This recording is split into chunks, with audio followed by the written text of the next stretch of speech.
All right, thanks, guys. Well, yeah, it's officially the best time of the year. Baseball is back. I'm Mary-Kate Harrian. With me is the voice of Iowa baseball, Zach Mackey. Are you ready for the long season? I'm ready. It's right around the corner. This is the fun time of the year. Get things rolling along. And you get to escape the cold weather here and go down south. Not very jealous about that. Yeah, it's not a bad perk of it all. Yeah. You can't play baseball up here right now, so you got to go somewhere warm. Well, let's start with last season. You can probably talk about it a little bit more than I can since you were there at that championship game, but what a great season, what a great game. So exciting for those guys. They were all talking about it yesterday at Media Day, and big smiles on their face, and even Coach Heller, I'm just so incredibly happy for him. Well, it was a weird feel because all those games were so close. They were back and forth, and then all of a sudden you get to a championship game, ended up winning by 10 runs. It was 14-4, somewhere around there, so you kind of knew going into those last couple of innings that, hey, we were in really good position to win a Big Ten championship, and it ended up coming through. It was a cool thing to be able to see by everyone, and there's expectations that hopefully that's going to be the norm now. Well, Robert Newstrom is back and is already bringing in the awards. Big Ten Preseason Player of the Year, perfect season, Big Ten Preseason Player of the Year. He was an all Big Ten selection last season. How important is he to this year's team, especially with the loss of Jake Adams? Simply, he's huge. I mean, it's going to be a huge impact. What Robert's able to do at the plate, able to extend games, able to get you back into the game with one swing of the bat. But the real question that was asked at Media Day is what's going to happen to the front and behind him in the 3 and the 5 holes, because like Jake Adams had Robert Newstrom above him, he had Mason McCoy right there, so you had to pitch to him. You couldn't walk him. Well, Robert Newstrom right now doesn't really have anybody there. Someone's going to have to step up, or otherwise he's going to lead the Big Ten in walks. Well, here is more on how Newstrom is handling the pressure of being the Hawkeyes' go-to guy.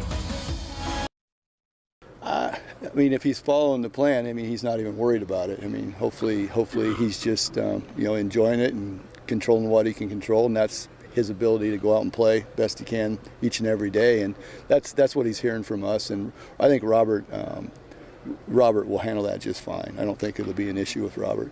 It's good seeing another Sioux City kid up there doing what he's going to be doing this year. It'll be nice, me and him, back-to-back in the lineup, just playing like we did when we were younger. I think he's handling it really, really well. He very humble about it. I mean, you can go up and talk to him if you want to, but he's not going to bring it up to you.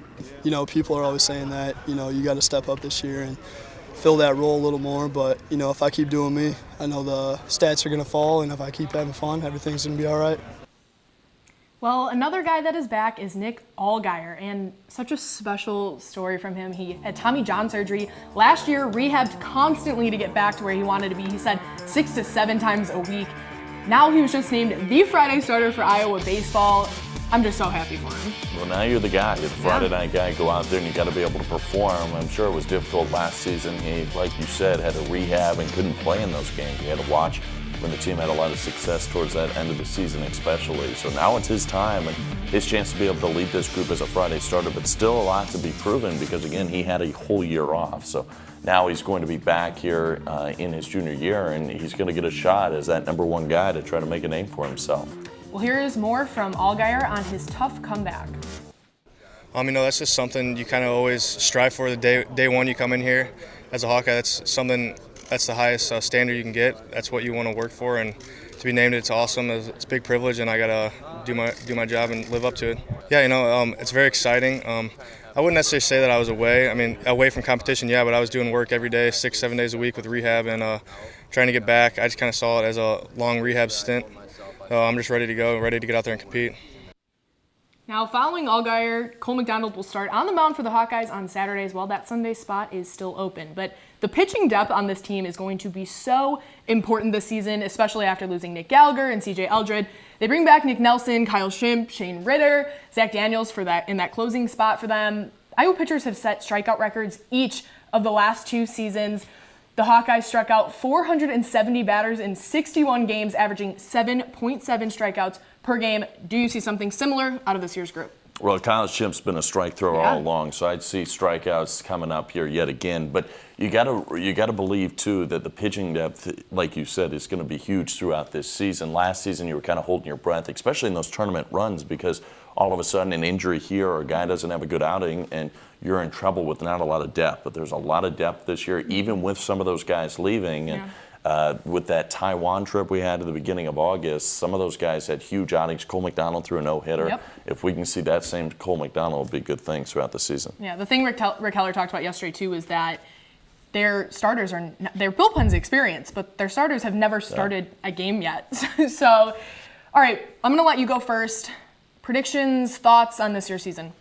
Well, I think that any year Iowa fans are starting to see now that Iowa baseball is going to compete and be in that top half of the Big Ten. They're picked right now in some polls to finish third of the Big Ten, and that's a lot higher than what they were picked last year. They're picked in the top 35 teams in the country in a lot of polls as well. So it'll be interesting to see. I think Iowa's going to compete throughout. They've got a really tough Big Ten schedule, so if they want a chance for a Big Ten tournament, they're going to get or a Big Ten championship, they'll get their shot. Yeah, and Heller talked about too how he expects his team to be that second half team and to come in strong towards the second half of the season.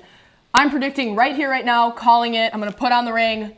I'm predicting a repeat. Big Ten champions. Again, I called it. You didn't. Probably right.